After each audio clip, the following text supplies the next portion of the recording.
chaque année, le CHU de Tizi Ouzou organise des journées médico-chirurgicales. On est à la 28e journée. Donc depuis 28 ans et plus qu'on organise ce genre de manifestation. Bon, il y a plusieurs thèmes de communication libre et il y a des tables rondes, différentes spécialités, à savoir les infections liées aux soins, la microchirurgie non invasive au niveau de la maxillofaciale. Donc, il y a au moins il y a 5 tables rondes de différentes spécialités. Le but de ces journées, comme chaque année, c'est l'échange d'expériences entre différents services. Il faut savoir qu'il y a des gens qui sont venus de Constantine, d'Annaba, de Batna, d'Alger pour échanger avec nos spécialistes du CHU de Tizi Ouzou, nos expériences. Pas d'amyotrophie en distal, virus calcanéen qui est irréductible par être trouvé par le test de Coleman, instabilité de la cheville due au varix important et le creux du médiopie. On aura une retraction de la polyprose plantaire, saillie des tendons extenseurs sous la peau, griffe des orteils, hyperkératose sur le bord qui témoigne de la retraction des gastrocnémiens. Sur le plan radiologique, donc la radio de face va montrer un étalement de la palette métatarsienne. Bonjour, je suis le professeur Slimani Yazid, spécialiste en chirurgie orthopédique au CHU de Tizi Ouzou. Donc aujourd'hui on est là pour parler des fractures ouvertes de jambes. C'est une fracture qui est assez fréquente, elle est très fréquente.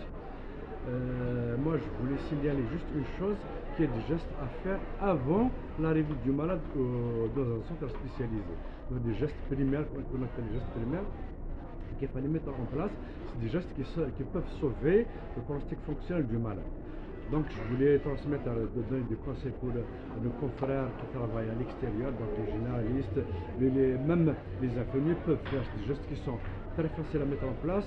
On a en plus, chaque unité, ou bien chaque polyclinique, ou bien chaque centre de santé dispose des moyens nécessaires pour la prise en charge de ce genre de malade. Bien sûr, une fois que les malades ils sont arrivés à l'hôpital, donc il y a des spécialistes, ils savent qu'est-ce qu'il faut faire, donc on a des moyens pour les prendre en charge. Voilà l'objectif de ma communication. J'ai aussi une deuxième communication, il y a aussi ces fractures de l'extrémité inférieure du radius, c'est qui sont aussi très fréquentes, donc c'est la fracture la plus fréquente des traumatismes osseux en matière de traumatologie. Aussi, j'ai des conseils à donner. Donc on en a beaucoup plus, moi je ne vais pas aller directement orthopédique, du moment que c'est un traitement qu'on conseille, qu'on pratique, parce qu'il donne de bons résultats. Donc nous allons montrer les techniques, qu'est-ce qu'il faut faire pour nos confrères de l'extérieur, ces sont là bien sûr, pour leur donner des conseils, qu'est-ce qu'il faut faire à l'extérieur. Donc c'est des malades qui peuvent être traités déjà à leur niveau, donc ils ne demandent pas vraiment un avis spécialisé. Parfois certains fractures peuvent être pris en charge à l'extérieur. Merci. Mesurée selon la cheville tassée, montrer la rotation de l'unité tibio-régulaire. Voyez de cette déformation. Oui, merci.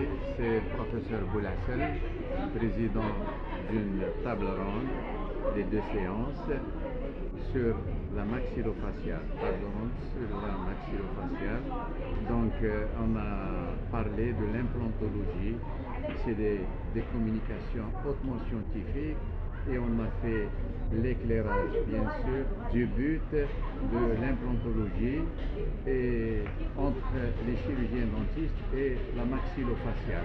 Finalement, moi je pensais que c'est l'apanage et c'est pour une première au CHU de Tizi Ouzou. Le chef de service de maxillofacial, Dr Djebari, il a initié cette implantologie et ça marche à merveille. Donc, avec toutes les complications, bien sûr, qui ont été citées en revue. Et voilà, c'est deux spécialités complémentaires en matière d'implantologie. Voilà. Les 3 degrés de ce pied creux